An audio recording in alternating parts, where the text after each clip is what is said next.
Alléluia. Gloire à Dieu. Bien-aimé dans le Seigneur, na pesi biso mbote na kombo na Yesu Kristo. Pokwa malamu. Na ndeko moko na moko na tango oyo. Oyo azali kobana kokota, oyo azali kobana kolanda biso.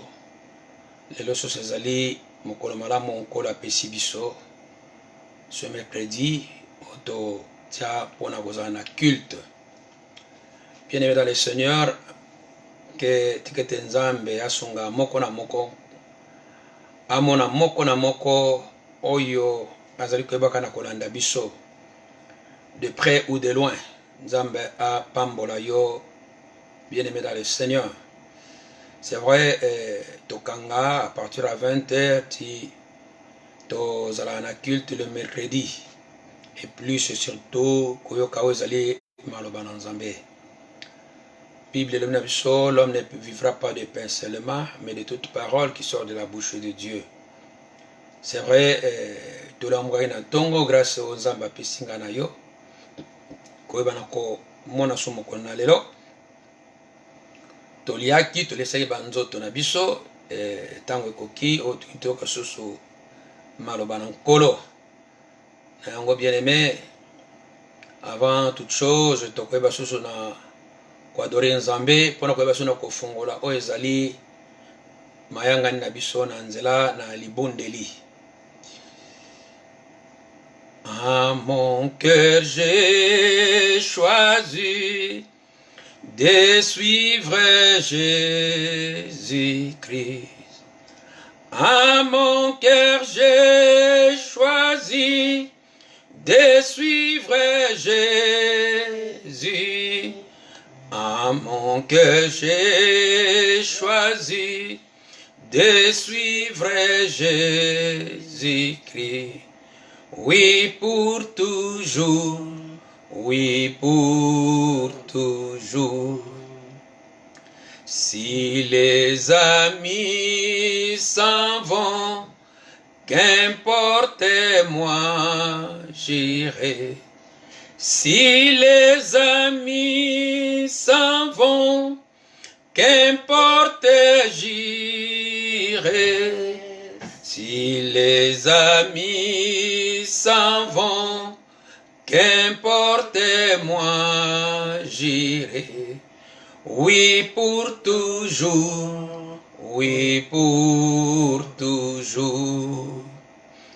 Au monde j'ai dit non, joyeux je prends ma croix.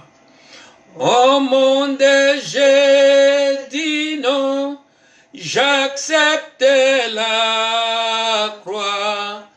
Au monde j'ai dit non, joyeux je prends ma croix. Oui, pour toujours, oui, pour toujours. Alléluia. Nzambe na nguya okumbama. Nzambe na nguya osanjolama. Nzambe na nguya opambolama. Ofandi bisika bileki likolo papa mokote akokani na yo nkolo. Merci nkolo. Bobelese na mawa pe na ngolu na yo nkolo tomoni lisusu pokwa na lelo nkolo. Na yango avec reconnaissance to pusani lisusu liboso na yo nkolo. Pona koyeba na kotumba mbeka nkolo. Pona koyoka yo Nzambe koyoka ba conseil na yo nkolo. Yawe Nzambe na nguya sunga moko na moko nkolo. Oya koyeba na kolanda video oyo Nzambe. Sunga ye nkolo fungola miso ya moko na moko otoka kososola oyo ezali maloba na yo Nzambe. Esi koyeba tango tozali na yango ezali ntango ya kolala mpongi te, ezali ntango oyo esi tobana kolamuka na mpongi. Butu eumeli tongo elikotana tikete toyeba na kolongola misala nyonso, toyeba na kodepouye misala nyonso ya ténèbres pe tolata bibundeli ya pole nkolo na bomoi. Okumbama usanjola monetola mana yo libela na libela nkolo. Papa nazali kobana kotika culte ona maboko na yo Nzambe na nguya. Oh, qui suis-je moi, Seigneur? Je ne suis rien, Seigneur. Je suis qu'un simple serviteur que tu vas utiliser maintenant, Seigneur. Papa na mitiki na maboko na yo. Nzambe likana ko capacité ngai lisusu, Nzambe likaso na ko utiliser. Pensez na ngai, Nzambe likaso na ko utiliser ngai puissamment, Seigneur. Nyonso to na koloba Nzambe eute pai na yo nkolo. Ezala oye kotonga bomoi ya moko na moko Nzambe na nguya. Nazali ko bana ko buka pe ko renverser ba raisonnement nyonso ezali ko s'élever contre la connaissance de Dieu. Puis nazali ko bana ko mema toute pensée captive à l'obéissance du Christ au nom de Jésus-Christ. Nzambe na bomoi lobela biso sunga biso nkolo. Sunga biso ete mokolo Nzambe toka koyeba yo Nzambe. Nzambe na nguya na tondi yo nkolo na remercier yo et surtout kolo pour tout ce que yo salaki pona biso na ngomba na Golgotha nkolo. Merci Seigneur. Tobikisa mbobele pai na yo Nzambe, tozali ko vivre bobele se pona yo nkolo. Sunga mwana na yo moko na pamboli yo na kumisi yo pe na netoli yo. Zono lokumu Nzambe na onyo sozali na nkombo na yo Yesu Kristo. Mokonzi, mobikisi, pe mobateli malamu. Amen. Bien-aimé dans le Seigneur, tikete nzamba pambola yo. Yo oyo, zayi sukolanda biso na ntango oyo. Vraiment, ntango na biso ebelemi. To pona culte na biso, ntango ebelemi, o tito yoka maloba na Nzambe. Tikete nzamba mona moko na biso na moko na lelo. Nakosenga nazali ko inviter biso to fungola ba Bible na biso pona soko kabola thème moko très important oyo thème oyo bato mingi balingi yango mais esengeli kete bana ko lobela yango pe lisusu pona ko eba pe ko fungola peuple de Dieu. To ko fungola ba Bible na biso na Ephésiens 6. Ephésiens 6 ko totanga de 10 ti na 17. To fongole ba Bible na biso na lettre apôtre Paul na Ephésiens chapitre 6 de 10 ti na 17. Landanga na Bible na yo balim na biso. Au reste, fortifiez-vous dans le Seigneur et par sa force puissante. Revêtez-vous de toutes les armes de Dieu, afin de pouvoir tenir ferme contre les ruses du diable. Car nous n'avons pas à lutter contre la chair et le sang, mais contre les dominations, contre les autorités, contre les princes de ce monde de ténèbres, contre les esprits méchants dans les lieux célestes. C'est pourquoi, prenez toutes les armes de Dieu, afin de pouvoir résister dans les mauvais jours et tenir ferme après avoir tout surmonté. Tenez donc ferme, ayez à vos reins la vérité pour ceinture, revêtez la cuirasse de la justice, mettez pour chaussure à vos pieds le zèle que donne l'évangile de paix. Prenez par-dessus tout cela le bouclier de la foi, avec lequel vous pourrez éteindre tous les traits enflammés du malin. Prenez aussi le casque du salut et l'épée de l'esprit qui est la parole de Dieu. Amen.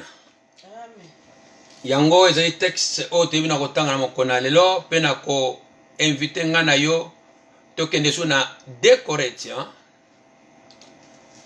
10, 2 Corinthiens 10. Kuna nazali ko bana ko inviter to le kaso na ko tanga de 3 ti na 5. 2 Corinthiens 10 de 3 ti na 5. Kuna wali mnamso, si nous marchons dans la chair, nous ne combattons pas selon la chair. Car les armes avec lesquelles nous combattons ne sont pas charnelles, mais elles sont puissantes par la vertu de Dieu. Pour renverser des forteresses, nous renversons les raisonnements et toute hauteur qui s'élève contre la connaissance de Dieu et nous amenons toute pensée captive à l'obéissance de Christ. Amen. Amen. Thème na biso mokolo na lelo ezali thème moko très importante. Thème oyo mingi na biso tolingi yango, mingi na biso ba chrétien tozali koma na kokota yango, mingi na biso to se lancer na oyo babengi la guerre spirituelle, la lutte spirituelle. Alors lelo ezali tozali kolobela mpona koluka mpe kofungola peuple de Dieu koyeba koma kokota na se na lutte oyo bazali kobenga combat spirituel. Église tolingi yango mingi, bana na Nzambe tolingi yango mingi, mingi tozali kobana kokota yango, et surtout dans notre communauté tozomona ba démons un peu partout. Alors tolingi koutiliser yango mingi, mais na lisungi na Nzambe, Nzambe kwa kosunga ngai na yo, kwa kolobela ngai na yo, toka ko comprendre un peu comment nini oyo bazali kolobisa et comment kokota na se na lutte wana. C'est vrai, dans le monde, il y a deux royaumes spirituels où ils allaient toujours en confrontation. Ils allaient le royaume des cieux et le royaume des ténèbres. Alors, nous devons appartenir au royaume des cieux et il y a toujours lutte, non? Entre ennemis, ils allaient toujours entre le royaume des cieux, et puis le royaume des ténèbres. Oyo Satana na ba démon bangonde mut bazali kuna na se na royaume wana. Alors bien aimé dans le Seigneur, pour tenir me mangana na compréhension kotala oyo apôtre Paul azali koyeba na ko conseil biso ne sika oyo, non? Alors c'est vrai bana na Nzambe loko na se na lutte oyo eloko moko biso to yebi la prière mingi to yebi ka la prière na koti na prière na bandi ko chasser au nom de Jésus, et c'est ça que tozali ko bamona que tozo longa na guerre spirituelle. Mais la première chose nous devons savoir pour na kokota na matière so mokona lelo, d'abord faut devons comprendre l'ennemi lolenge nini ye asalaka et asalalaka wapi, bien aimé, puisque mingi tozali ko bana ko luka guerre na libanda, mais tozali koyeba te ke guerre yango ezali kosala mela wapi guerre spirituelle tozali koyeba na ko livrer. Alors ça tokeda 2 Corinthiens 10 3 kuna tokoyeba na komona simana tokozonga na texte na biso liboso kuna tozali tokoyeba na komona eloko nini apôtre Paul azali koloba na biso pa azali kotalisa biso esika centre ya guerre wana ezali wapi, parce que il y a des enfants de Dieu, tantôt Satan sa longa yo mais yozo konye ko sala ba guerre non na lolenge na yo. Alors apôtre Paul azali kotalisa biso na 2 Corinthiens 10 chapitre 10 de verset 3 à 5 alobi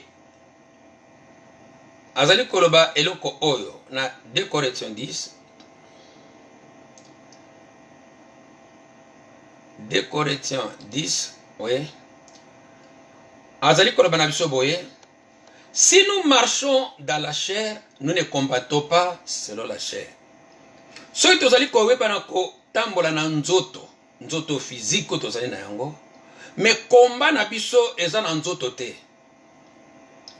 Mais combat na biso eza ya molimo. Eza ya nzoto te. Eza ya molimo. Car les armes avec lesquelles que nous combattons ne sont pas charnelles. Bibundele tozali ko bana ko bunda na yango eza charnel te. Mais elles sont puissantes.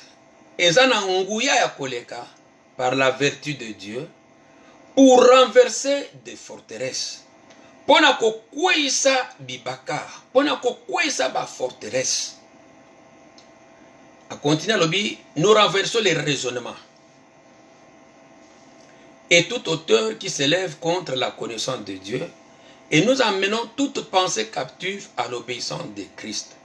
Tant que ba arme tozali vraiment très puissante nde batalisi biso et tozali ko bana ko renverser ba forteresse yango eza wapi batalisi biso un des raisonnements eza na pensée. La guerre spirituelle pasaka na pensée. Satan atakaka biso na pensée na ngai. Kozela te o mona Satan soki na mokila na ye esika na zokende ko attaquer non. Ye azali ko bana ko attaquer ngai na pensée. Na pensée o ya ngai.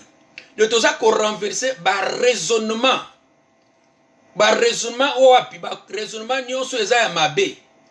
Et ma connaissance s'élève tout autant qui s'élève contre la connaissance de Dieu. Il y a ma connaissance contre connaissance ya koyeba ensemble. Et ça dit que na ko élever na pensée na moto. Na pensée na ngai. Il y a connaissance moko ya mabe ekoti et ezali ko kende contre connaissance ya nzambe ya koyeba ensemble. Ya ngonde ba arme toza nango tokoyeba ko yango nde toko utiliser pour ko renverser ba hauteur ba raisonnement ba hauteur o ezali ko s'élever contre la connaissance de Dieu. Abi nous amène toute pensée captive. Donc Satana akangaka pensée ya mutu comme esclave. Alors biso à travers la parole de Dieu et sengeli to ramener ba pensée wana na obéissance ya Christ na nzela na enseignement. Il y a des pensées où ils sont rebelles na maloba na nzambe. Mais l'unique manière est sengeli ko buka yango ko utiliser ba arme spirituelle ko la pesi biso pona ko libérer ba pensée wana oyo Satana kangi. Guerre spirituelle est pas ça kana pensée. Ce que tu as yango, tout le monde a placé une champ d'action à l'ennemi. Ce que tu as 2 Corinthiens 4. 4. Kuna bazali comme na hotel service lo comme ça mutuya. Koloba ete so to obandi on a 3. Na so obandi on a 3 komona yango mara. Na 3 balobi na biso. Si notre évangile est encore voilé, il est voilé pour ceux qui périssent. Ce qui est évangile n'est pas voilé, donc ils ont brillé dans la société. Ils ont pona batoyo, bazali ko kende na libungi. 4 pour les incrédules, dont les dieux de ce siècle. Satan a aveuglé l'intelligence. Et par là, nous comprenons que champ d'action à l'ennemi et en a pensé à Moutou.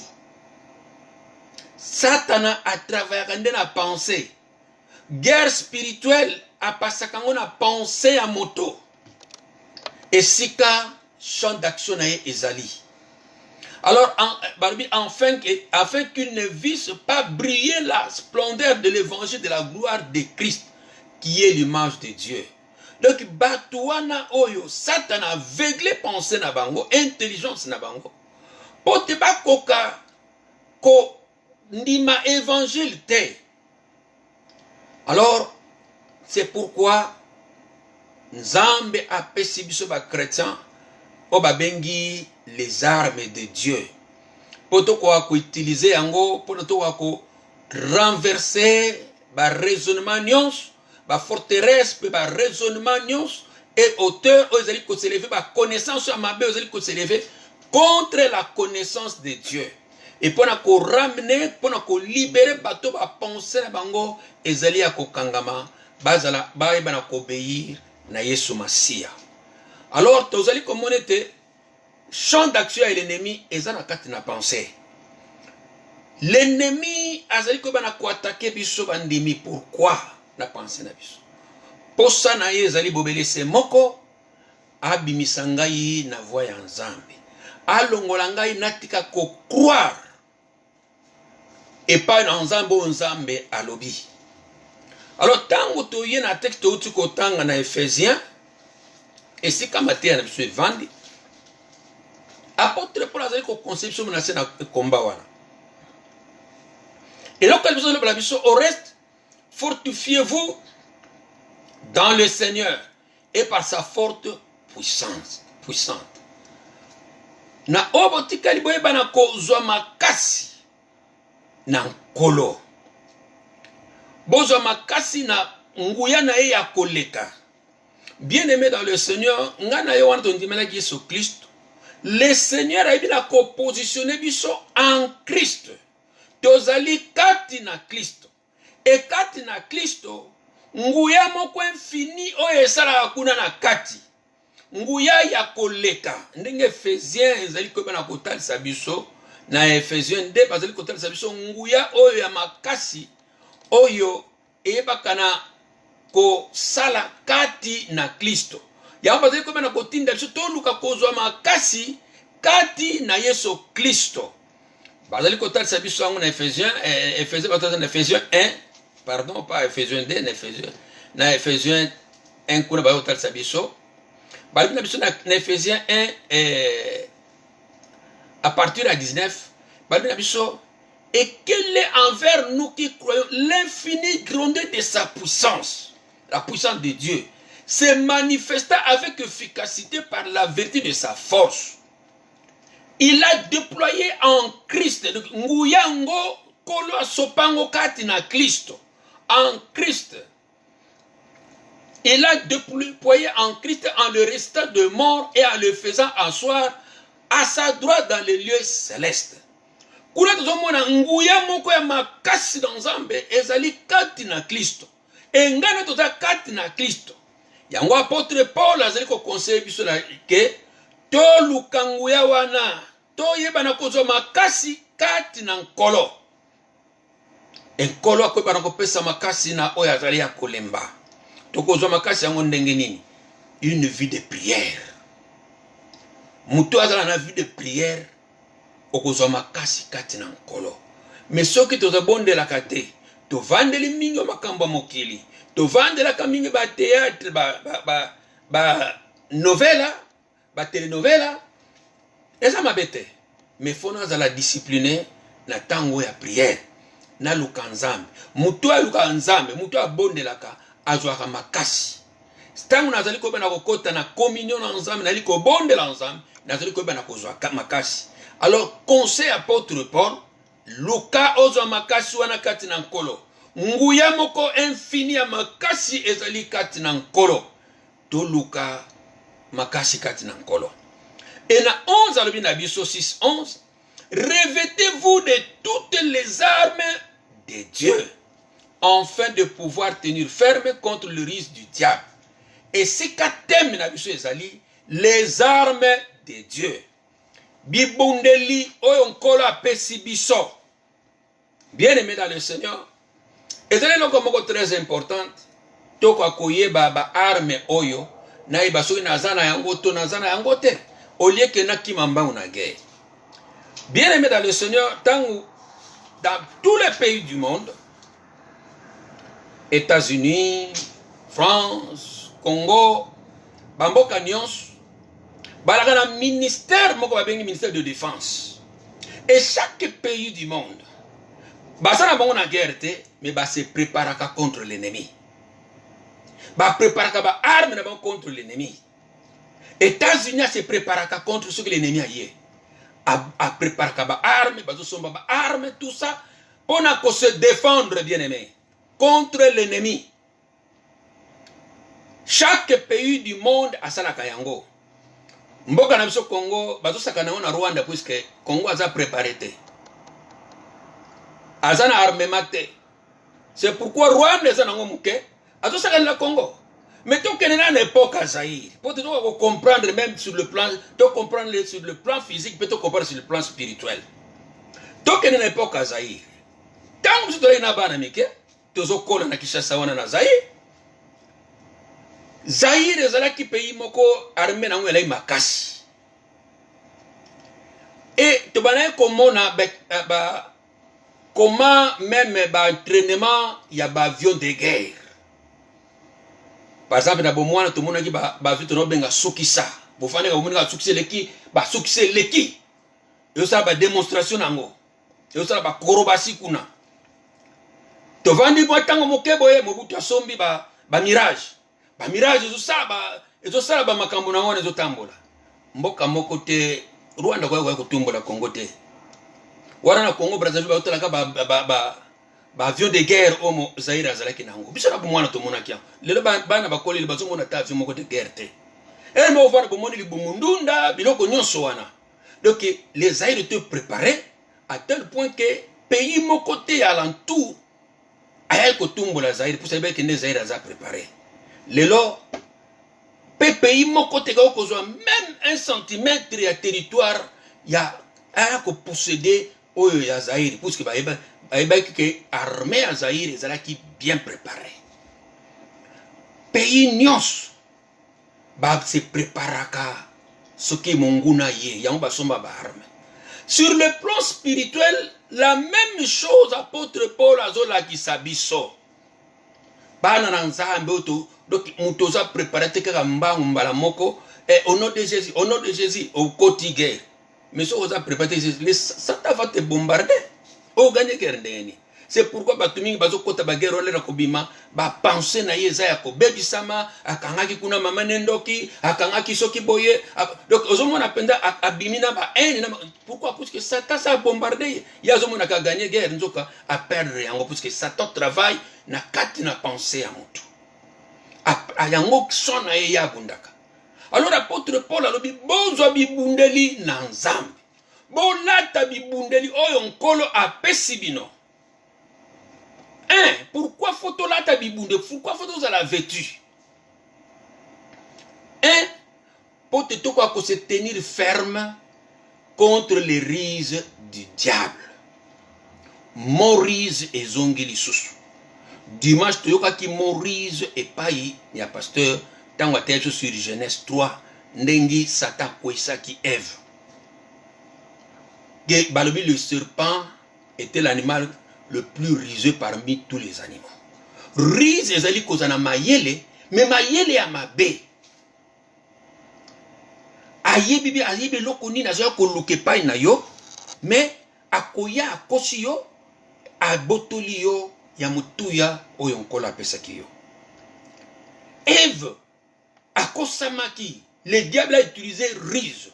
Alors même na mokolo na lelo les diables utilisent ruse ndenga akosaki Ève. Ayela qui est violence c'était ndenga batoto bakanisaka. Mais na azali ko bana ko utiliser ruse. Nzamba lobaki boye ye amemi Ève na désobéissance atalisi eloko mosusu. I Ève andimi yango sukanango babimaki na position bazalaki nango liboso na nza. Na ngana yo tosala beaucoup d'attention na temps otozali. Apôtre Paul to la tabibundeli poto koka ko se tenir ferme, ko la ferme zali o perdre position na yote.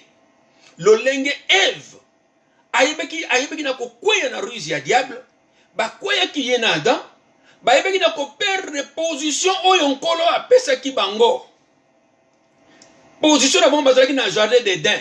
Suka nango bazalaki chasser na jardin d'Éden, mutabandi ko souffrir. Ngai position na tozali kati na Kristo. Mais le diable na nzela na rise akoluka koma abimisanga na ona nzela na nkolo. Le diable na nzela na rise akokoluka koma aboma kondima kati na ngai na yo, potenga na yo to ko bima na nzela na nkolo. Il est notre ennemi. Alingi tengana yo tomona nkembo na yawe. Alors a utilisé ka ruse. Aza mayele mabe ayebi Bible. Pays azeli ko bana ko tordre maloba na nzambe pona ko kosa bana na nzambe. Nous devons faire beaucoup d'attention et surtout na yeba enseignement ni ngana za kolanda. Nini yango komi forteresse na mutu na ngai o evandi na mutu na ngai est-ce que yango nzamba lobi yango Bible lobi to yango te soki eza yango te c'est que sina Satana se akangaki ngai nazo ndima o eza ya nzambe te nazali kolanda ba enseignement ya lokuta enseignement nyonso ya lokuta o eza ya nzambe te auteur ya ba enseignement c'est l'ennemi. L'ennemi ayebaka na ko tordre maloba na nzambe. C'est pourquoi faut to yeba na kokeba mingi tozokota tozokota na guerre tozoganye mais nzoka si toperdaki yango puisque makanisi na biso si tobimaki na évangile ya gloire de Christ tokomi kokroire na oyo yo nzambe alobi te lolingi kaka Eva ayebaki na kokometre gafe wana bana na nzambe mingi toza kokometre bagafe wana yango nazali kobe na kobenga biso kwa kolamuka na ntango oyo. Apôtre Paul azoloba na église ya Galate na église ya Corinthe nazali koyeba na kobanga ete na église ya Galate ete mitema na bino ebaluka na Kristo ya bengaki bino pe bokoma mitema na bino ekende na nzela ya mabe kolanda Satan. Bien-aimé dans le Seigneur, Satan akokanga yo tokende église te, mais Satan akotika kendaka na église salaka na olingi, mais okroyaka na nini, okroyaka na nani oyo yo okroyaka question na kotuna yo yango Bible lobi na yo ou oza ko croire mensonge ya Satan. Eva kosamaika na lolenge wana andimi menzoka ememaki ye na libungi pe bana na nzambe mingi bazali kobima puisque azali kolanda banseignement ya mabe sans qu'à vérifier et andimi yango pe azali koyeba kosalela yango. Mais tikete nga na yo na mokona lelo tozo bibundeli ya nkolo e kaka o bana bibuta na zana bibundi na kolonga na ruse ya diable no bakende oyo nzambe alobaki yango te oyo eza ya nzambe pe oyo eza ya nzambe te maloba oyo nzambe alobaki yango te. Alors eloko liboso c'est que tu bana kolata bibundeli pote to kwa kolonga na ruse ya diable. Mais tokomona bibundeli yango eza nini? Deuxième chose balobi tokolata bibundeli pote na 12 ans car nous n'avons pas à lutter contre la chair et le sang mais contre les dominations, contre les autorités, contre les princes de ce monde de ténèbres, contre les esprits méchants dans le lieu céleste. C'est pourquoi prenez toutes les armes de Dieu afin de résister dans les mauvais jours et tenir ferme après avoir tout surmonté. Apôtre Paul a dit qu'on va conseiller surtout la tabibundeli. Nalabaki un pour se tenir ferme contre le ruse du diable. Deuxième chose, ezali pote combat otozana yango. Ezali combat moko oza charnel te anzoto te ya molimo. Et bitumbango ezali contre les démons.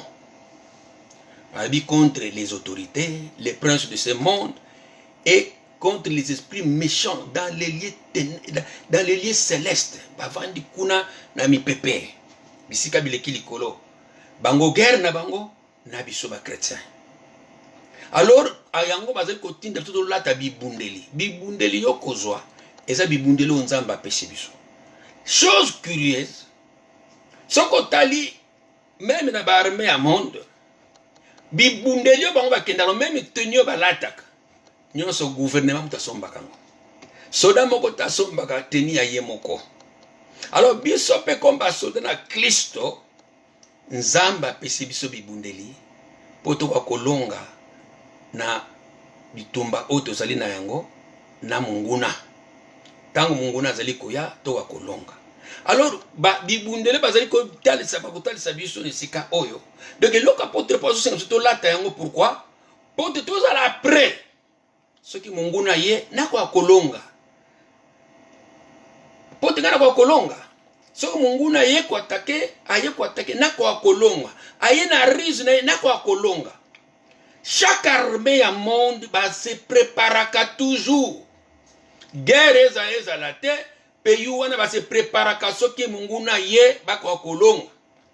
Même ba soldats bazo kosala ba entraînement malgré bazana guerre te. Même ennemi na yete me baza ko se préparer soki kaka ennemi ye ba kemba la mona guerre. Alors ngana yo photo zala toujours préparé. Azo senga tout la préparé. Na lata bibundeli. Satan soka ye na ruse, so na zana bibundeli na koyeba ke Satan azo kosanga. O eza Satan. Mais soki na zana bibundeli te na koyeba ndeni. Bana na nzambe tozali koyeba na kosala guerre moko donc okenda no makulungulu olati même pas sapatu, oza même pas na épée, oza na aucun na guerre. Et eza batu nyonso tu balingi yango mingi. Balingi guerre wana, mais est-ce que olata bilamba? Olata teni onzamba pesio avant yo kende na guerre. Est-ce que tu es préparé? Vous croyez que guerre en Osaka, au nom de Jésus, non. Chaque pays a d'abord pour préparer défense. Ce n'est pas pour se défendre. Il y a se défendre quand l'ennemi a attaqué. Quand l'ennemi a une arrive. Bitumba tozali na yango eza ya nzoto te. Eza ya molimo. Alors bi naturel yango bolata, donc il répète ça encore deuxième fois. Yango bolata bibundeli puisque bitumba ngo eza ya molimo. E bibundeli yo kolata ya molimo, bibundeli nzambe apesi. Pote yo ko kolata yango. Enfin, na 13 sur la deuxième partie Berbi, enfin de pouvoir résister dans les mauvais jours. Ah bon? Il y a des mauvais jours. Bajour nyos tout ezalaka ndenge moko na bomo ina moto. Il y a des mauvais jours. Oyekoya.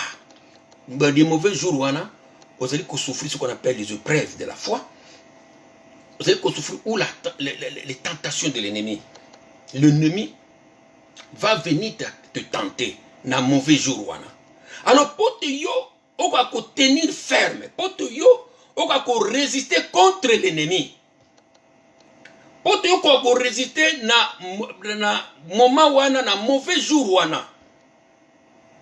Jour yo, par exemple, balongoli musala. Et c'est un mauvais jour. Jour yo, ozui sango ya mabe eliwa. Et c'est un mauvais jour. Jour yo, oza malade. Et c'est un mauvais jour. Lelo oyo, jour oyo basali yo test balobini kende oza na corona. Eza na yibiti soki na kozala nesengo nango. Eza mauvais jour. Mais ba mauvais jour na pote yo ko résister. Okweya te. Oza na besoin la tabibundeli. Ba jour wana tulingaka te. Et ba jour wana ba épreuve wana ya foi ba tentation. Mundi mignon so aleka akoleka yango pe aleka kayango. Alors poto yo kwa kolonga bibundeli fol zala na yango. So zana bibundeli te moyen yo résister na mauvais jour ezalité. C'est pourquoi mingi tant to passa ba mauvais jour okomona to bandi ko yoka mongongo ya satana. To bandi ko kolanda oyo satana azali ko bana koloba. Na yibite combien de personnes yo quand même na prière. Nzambe utikinga. Mais Bible le bina biso te kende nzamba kotika biso. Ya bina kozala na bino tina soka na ekeke. Abina kotika na ko abandonner yo ata mokolo moko te. Mais na bandi ko sala ba prière moko oyo yo ezoela nga na penser ba prière moko déjà ezota sakende l'ennemi déjà abandi ko sakana na bomo inangai. Hein?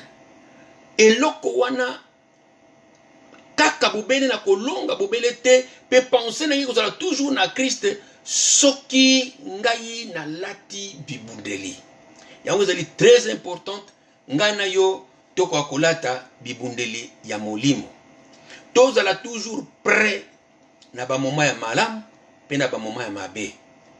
Toko zala toujours te na ba moment ya malamu ba moment ya mabe to pasaka ngo tant que nous sommes tozali kati na mokili oyo. Yango ezali ko bana ko nécessité bibundeli na nkolo na lata yango. Oya lati yango akoyeba na kolonga. Akoyeba na ko résister na ba moment difficile. Akoyeba na ko résister. Akoyeba na ko résister contre obabengi tentation. L'ennemi a tenté Yesu Christ. Tokomona lolenge nini Yesu Christ alonga ki Satan. Lolenge nini ay ko tenter. Mais oyo nyos mais là tenter za maloba na nzamba za koloba ndenga ka tentaki Eve. Mais Yesu Christo, à tout moment, il a utilisé la parole de Dieu, puis il a kolonga. Alors, ngai oyoyo, na zangi bibunde na molimo, na guerre nazo kende jamais nga na koyeba na kolonga. Pote nazana e bibundelite za lokola soda, azo kende guerre azana munduki te, azana mbeli te, azana na sapatu te, azo kende makolongulu na guerre. okolonga ndenge nini? Impossible. Armeni na ongene kolonga bitumba bazanga minduki bake kobunda bakolonga ndenge nini?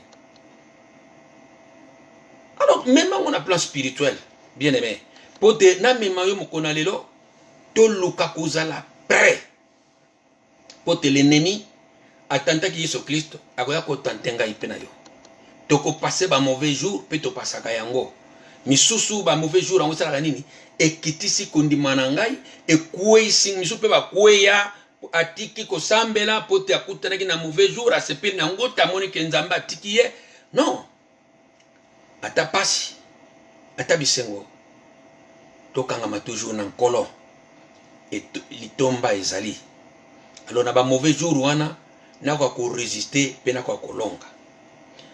Alors à partir ya 14 babandi kotalisa biso bibundeli oyo sengete bana kolata oyo mundimi fona zala na yango ya che eza bibundeli charnel était lui prenez tenez donc ferme bozala na position bozwa position na sepelaki na Bible ya espagnol nouvelle version internationale kuna balobi boye banako se positionner toza na position oyo nzamba tie biso et l'ennemi alingaka longola biso na position wana lolenge kaka kosaki Eve a perdre position na ye Adam na Eve ba perdre position na bango bakeli banda ya jardin engai na yo kolo a positionné biso en Christ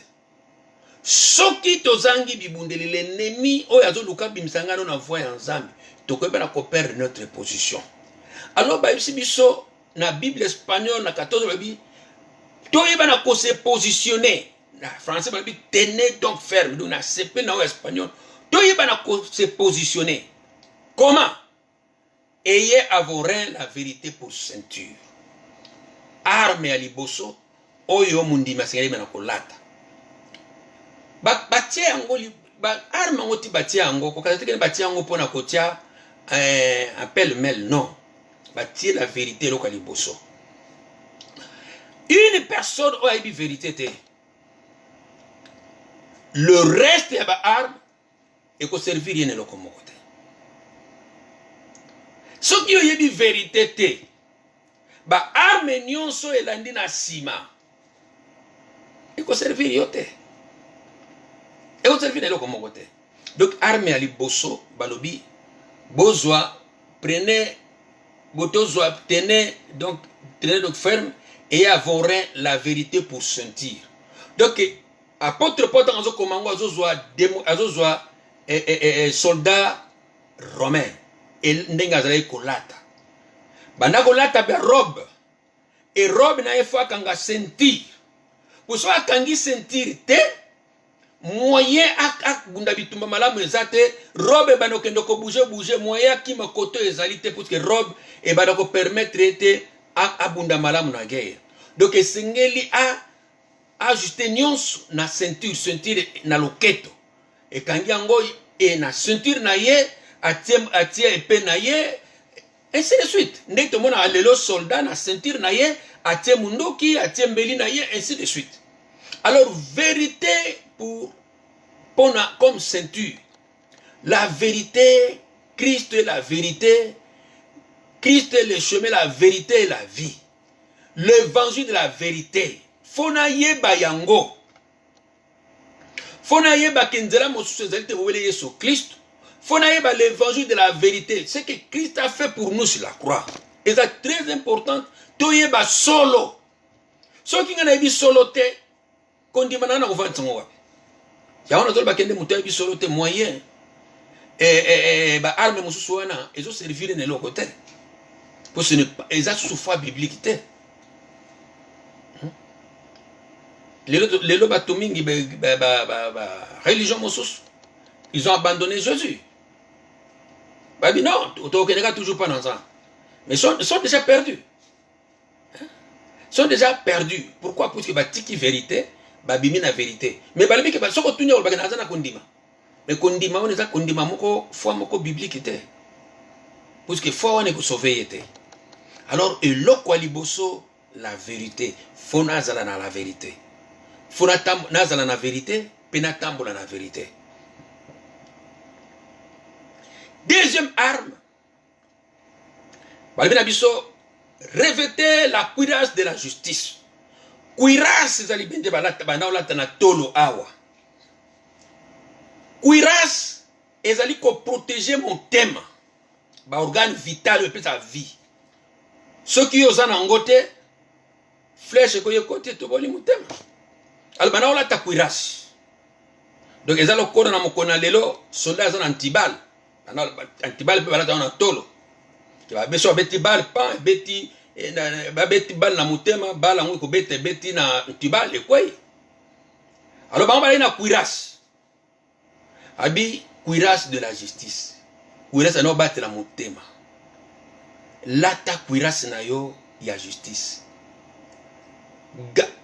Proverbe 4 23.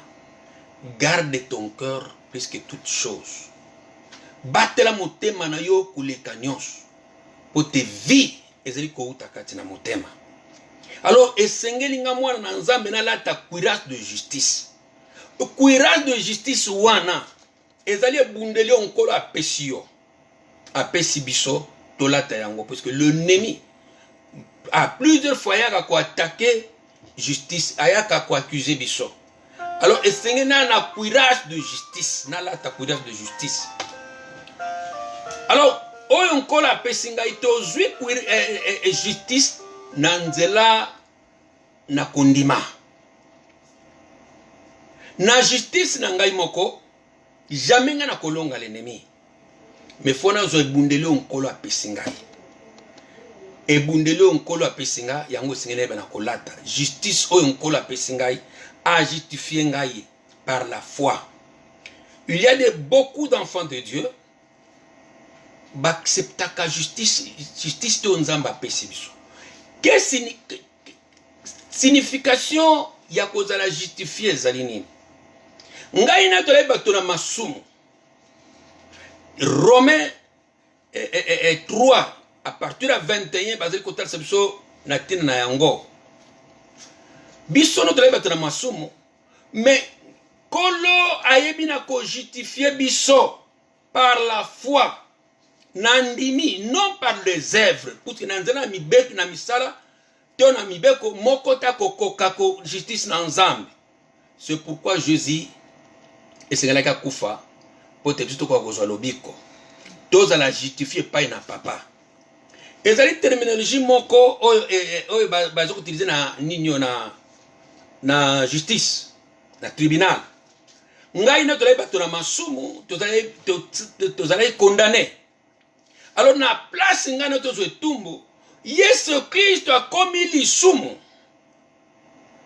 2 Corinthiens 5, 21 a commis lisumu pour te biso tozo justice na nzambe.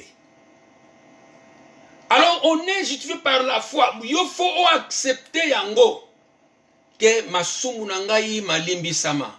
Dommage que batukino na mokolo na lelo bazali kozonga na masumu ya kala na basumu batata ya linga memango na mutu na bakoko ya linga memango na mutu. Non, basenema wana eza malamu te. La Bible est claire. Moto na moto ko rendre compte liboso na nzambe na oya asalaki ya malamu na ya mabe. Yo ko rendre compte te pona papa na yo ni ko lukate kende o se justifier que problème na nga eza parce que papa na nga asalaki boye. Non. Mutu nyonso to andimi Kristo aza justifié, nkola déclaré juste. Donc toza déclaré juste par la foi.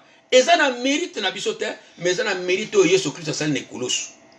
L'ennemi va venir te akoya, l'ennemi akoluka a condamner yo. L'ennemi akoluka a mema oba bengaka culpabilité na bomo ina yo. Et bana na nzambe combien de tambola na culpabilité na mitema na biso. Likola likambo moko sala bandakala.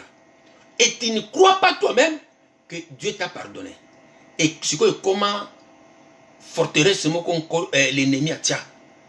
kati na yo etango nyonso lingo okota na prière okokaka te ozongaka toujours makanisi ezongaka na makambo moko osala kala e baenseignement mabe ye bazali kosenga baza koluka oluka libération luka libération yo libération. Un esclave ne peut pas se libérer lui-même. Esclave a ko se libérer te ye moko. C'est pourquoi Jésus-Christ et singela kaya akofela biso poto ka kozala libérer na esclave masumu tozalaki. Ya sumu obiso tozalaki na yango. Ayi ko pesa biso liberté. Mais combien d'enfants de Dieu acceptent la libération que je suis libéré? C'est pourquoi des enfants de Dieu mingi bazo vivre liberté te tozana okati na nkolo. Mingi bazo vivre culpabilité azozongela masumu ne yakala azozongela masumu ne yakala azongela masumu ne yakala. Mais non, tango yo ndimi Kristo comme justifié okufaki na Yesu Kristo na vie yakala okundamaki na Yesu Kristo osekwi na ye nouvelle vie, nouvelle naissance okubandi vie ya sika ozazu na vie yakala te. Si quelqu'un est à Christ, il est une nouvelle création.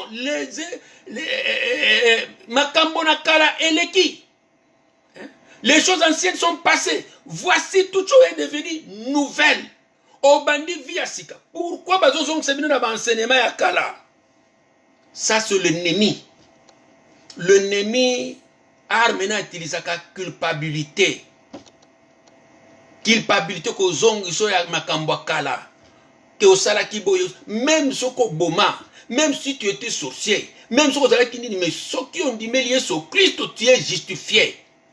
Et Bible est comme que l'olenge orient na occident et kabwana l'olenge wana nzamba zali kotindika masumu na biso mosika na biso mosika ndima na bomo ina yote nkolo alimbisa yo soki ondimela Yesu Kristo. Mingi toza kozonga biso moko toza komilimbisa même pas. Eza arme l'ennemi alukaka utiliser culpabilité na mitema na bato. Mais bazali ko bena ko bisa biso na Apocalypse 12.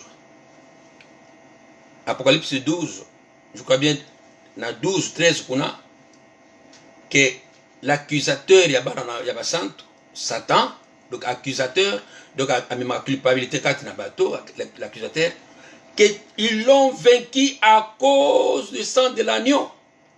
Ceux qui ont vécu la culpabilité belle la makila na Yesu Kristo, la makila na Yesu Kristo et ko eba na ko sukula yo la makila na Yesu Kristo et ko eba na ko longola culpabilité wana. Okoko connaît qu'on vivre la culpabilité, moi on vivre la joie du salut qu'on a la terre. Pour ce qui est toujours l'ennemi mutaza ko accuser yo. Mais kolosa limbisa yo. Kolosa limbisa yo sa atikango atindikango mosika. Tokeba na bansenemo izozo ngisabiso makamba kala.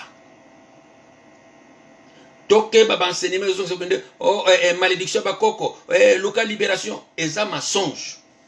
Na Bible ezalite makambo wana. Makambo ezalite, mais combien d'enfants de Dieu to koti na makambo wana pe tozali ko bena ko luka libération? Non. Esengeli tolata bibundeli ya molimo. Nkolo alekana kosunga ngai na yo ke tolongwa na sena culpabilité, toza justifié. Yango Romains 5 1 bazalo étant donc justifié par la foi, nous avons la paix avec Dieu. Tu as un problème dans Zambie. Tu dois vivre quand dans Zambie. Mais du fait que Nkolo a justifié, il a déclaré juste, tu as un kimia dans Zambie. Au moyen, il y a rédemption dans Christo. Dans Zambie, il y a Christo. Tu kangolami, tu sombami, ne tu zui, tu bengami basanto liboso na Nkolo. Tu comme justifié.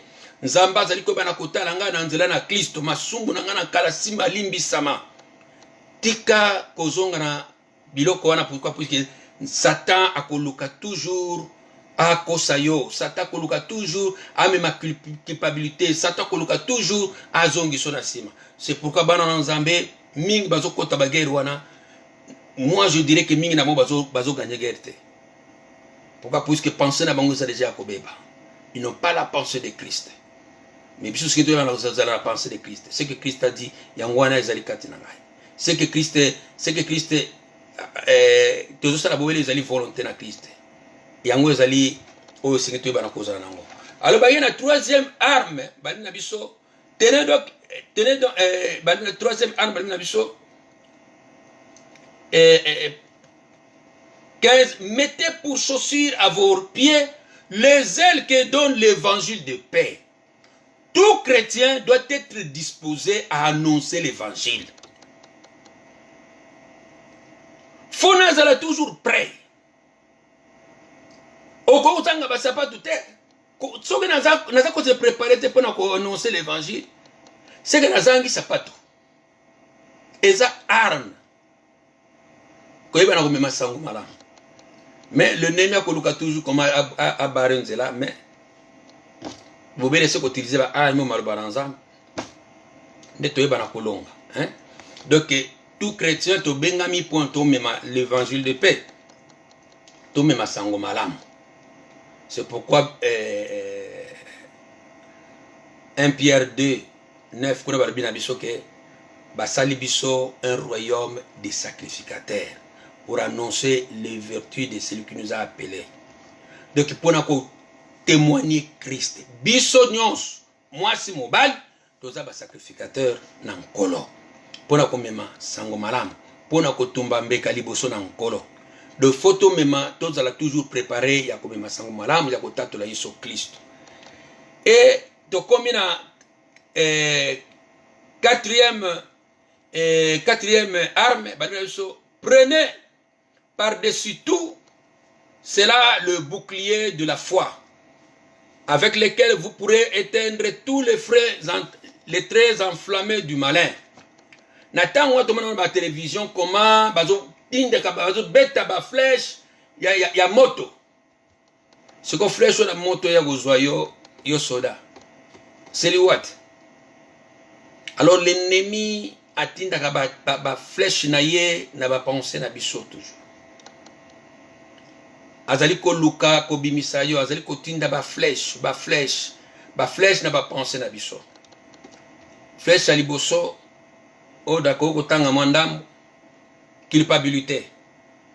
Mutan ozana culpabilité ozo perdre foi. Ozo zanga kolata arme wana. Arme flèche ami balé o babengi ba négativité. Eza l'ennemi ndem dozo ko tinda ba flèche na pensée na yo. Tu es très négatif. Flèche ami sato ezali ko sous-estimer. Mutu oyo amona ga kokika kate. Nzambe ngana kokite. Ça c'est l'ennemi. L'ennemi. Mutayaka na ba biloko wana. Mais malobanza bizolo banabiso que ce n'est pas kokite. Mais Bible dit je puis tout par celui qui me fortifie. Philippiens 4:13. Je puis tout. Et là comment côté que yo kokate. Maintenant kolo nous ferons des exploits. Nankolo tokokinyos. Je puis tout par celui qui me fortifie. Yangonde oyo mwana na Nzambe singina loba. Mais combien de fois tozana ba parole wana négative que na kokite. Na kokokate Nzambe. Non, yo kokina Christ on peto. Alors arme wana ya kundima fona zala na yango. Pona kolonga ba sous-estimation wana, pona kolonga ba culpabilité. Pona kolonga ba négativité oyo la rabiso mingi. Alors fona telema dans la foi. Zamba se peut fona zo arme wana ya foi. Pour que na résister contre l'ennemi et surtout contre les attaques de l'ennemi. Surtout dans moment où ba jour mauvais ali. Fona zala na arme wana za kondima. Ce n'est qu'avec la foi que n'a pas résister contre l'attaque de l'ennemi. Apôtre Pierre Azali Kolobaron a 1 Pierre 5:8 kuna albete notre adversaire le diable rôde comme un lion. Il cherche qu'il va dévorer. Donc il y a ça ko tourner wana, azo tourner wana zo dukanani ko pèse espace ako dévorer. Mais alobi résistez-les avec une foi ferme. Résister l'ennemi. Yazo luka aliayo. mais yo telemela ye na kondima avec une foi ferme kondima oyo nkolo alobi yo telemi wana situation ko kozala ndenge ne ko kozala metikana telema na kondima a une base nango oyo nzamba alobi. Mais l'ennemi très souvent n'a pas l'ongolanga et bisika wana. L'ennemi très souvent zo kotali sanga que comme tu es rien. Comme kokokate. Mais je prie tout. To prononcer to lobeto déclarer aux aliba promesse na nzambe o nzamba lobi akokokisa yango pe ya koyiba nako mimoni sama kat na bomo na biso. La foi ezali lokamoto ya bouclier de la foi. Bouclier zali li bendemo banako la tala liboso wa pona ko barre yango benako zala bandana makoloti e mati ezali ko couvrir nzoto na yenyo c'est ça ko barre ba flèche wana moyen et percer zalité soki la foi zalité flèche koleka e ko boma yo e ko boma soda et biso soki foi zalité moto azana foi teme d'abord ça la foi na ko sepelisa nzambe te soki foi zalité nzambe ba ko sala te na bomo inanga et le juste vivra par la foi. Et l'ennemi a pour ça les a détruit kondima na yo. Yo ondimate. Mais ce kondima za to robikate. Marbre ondimela Christ mais ce ko yo sotamlo na kondimate. Mais Hébreux 10 32 comme le nini et sengeli le juste vivra par la foi. Mais sur ces retraits mon âme ne prend pas plaisir à lui de robika sous terre. Alors faut to ndenge to ondimela Christ to continuer kotambo na foi malgré les situations to ko passer mais to persévérer. Nzambo ya pesa ki promesse azali mwana na moto te pona kosa akokokisa yango to persévérer lo lengi ba yekoli ba persévérer ki bandima ki memba kata bango mitu mais ba wanga na kondima na bango te biso peto persévérer toujours dans la foi obéissez dans un moment situation difficile la foi ezali loko moko imprescindible o sengena ba na kolata yango et pe bazali ko bana ko continuer cinquième arme, on a dit, c'est tout la même chose. Prenez aussi le casque du salut. Casque du salut. Casque, tout le monde même dans l'obra, dans chantier, dans le casque, bateau, dans chantier, là, tu as casque, tu as un casque. Les bendés, tu as un casque, moyen, obiki. Il y a un casque. Casque ezali ko protéger pensée ya moto. L'espérance du salut. Mondi nyoko ko bungisa l'espérance wana te ya lobiko. Hein? Faut nazala toujours une espérance wana ezali eloko ya motuya kati na bomo na biso. L'espérance du salut. Ko bungisa yango te bien-aimé dans le Seigneur. Mingi na biso nandi magali susute na bandaki malam mais nandi magali susute mais l'espérance na koki ko bungisa espérance était fona toujours une espérance du salut na 1 Thessaloniciens 5 je crois parce que l'obéissance na une espérance du salut quand vous allez ko bana so total yango 1 Thessaloniciens 5 kuna bazali ko l'obéissance na une espérance du salut parce que nous avons l'espérance du salut. Zali, et là, quand tu as yo, tu as l'espérance du salut. Tu tambola na yango, pe tu as na yango. Eza là quand tu as pour na bomo na biso. 1 Thessaloniciens 5:8 kuna. Bani na biso. Mais nous qui sommes du jour, soyons sobres ayant revêtu la cuirasse de la foi et de l'amour et ayant pour casque l'espérance du salut. De la même manière, le casque na Ephésiens 6 comme arme, les awande expliquons malam, casque est l'espérance du salut. Moi na nzambe ko bungisa espérance était. Ceux qui ont bungisi l'espérance du salut, tu es perdu. Mais toujours faut na lika ke na bikisami. Faut na toujours une espérance. Na français babi l'espérance fait vivre. Si ko iso ki espérance est quoi? On dit magasu te kendo bikisama. Kokobika. Combien de chrétiens ko tunyo ko talo la yebite? Na yebite nzambe kam tay yo ko yeba tendengeni. okoyeba te ndenge nini ke yo okota lolo to okota te soki ozotambola mabe oyebi okota te alors me koloba te ke o nzambe ka moto ayebi mais soki ozotambola malamu ondimela Kristo faut une espérance wana et tozali kocontinue na espérance soki naza na espérance te nakokonya kosalela nzambe te so naza suri te ke nga nakobikisama pourkui nga nakonya kosalela nzambe nakocontinue te mais soki tozocontinue puisque naza na espérance ke nakomona nkembo na yawe yango tozali koyeba na kocontinue yango tozali koyeba na kondima même ke tosouffrir na ntina na nkolo po te naza na elikia ete mokolo wana nakomona nkembo na yawe. Alors, bien aimé dans le Seigneur, qu'on perd et ezali le casque du salut, l'espérance du salut. Qu'on perd et ezali arme monene pour lutter contre l'ennemi. L'ennemi a koya kota liso kobikate, mais yo faut une espérance wana. Et puis pour na kosuki sa, balobi na biso arme ya suka balobi et balobi na biso na pona kosuki sa balobi na biso na verset 17 wana et l'épée de l'esprit qui est la parole de Dieu. L'épée de l'esprit. Na ba arme ni batangi, ba arme ni sanango défensif.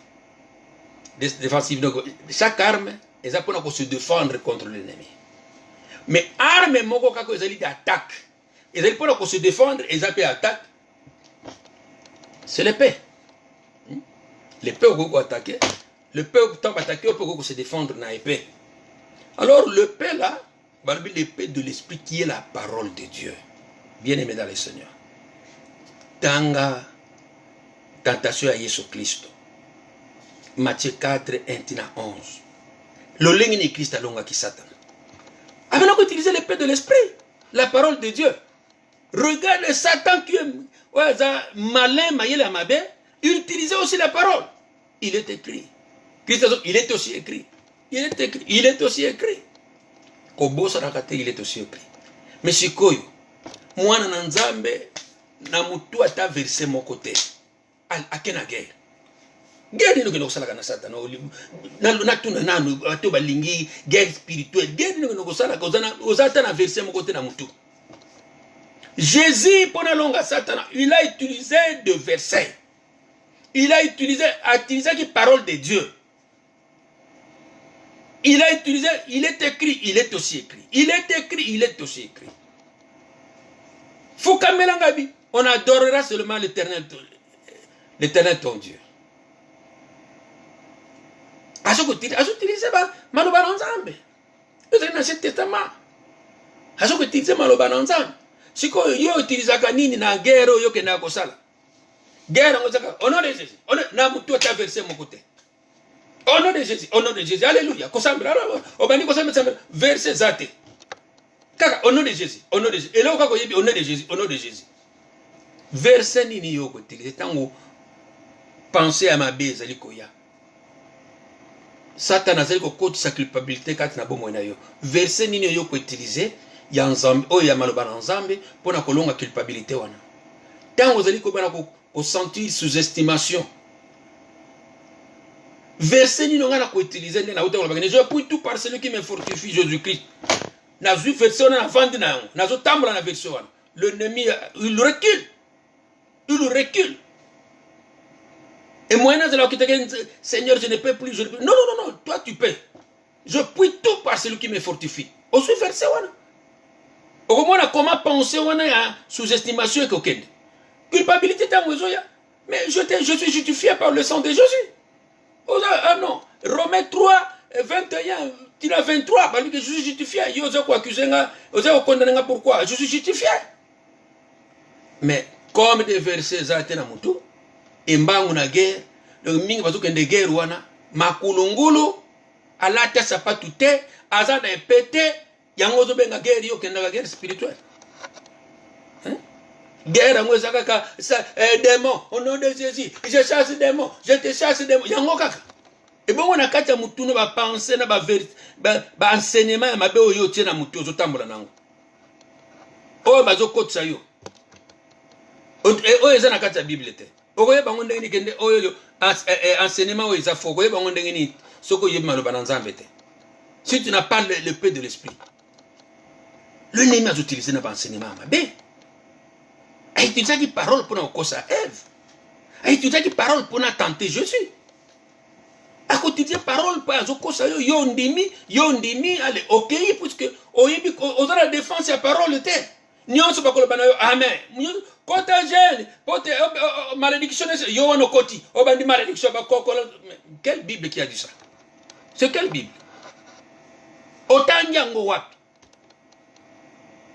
Vous voyez comment est-ce que vous perdez guerre spirituelle? Si tu aimes ça, tu dois te vêtir. Il faut la revêtir, il faut la préparer. Soda Mokota qui est dans la guerre sans cas à la préparer. Soda Mokota qui est dans la guerre sans épée. Sans épée, okufa.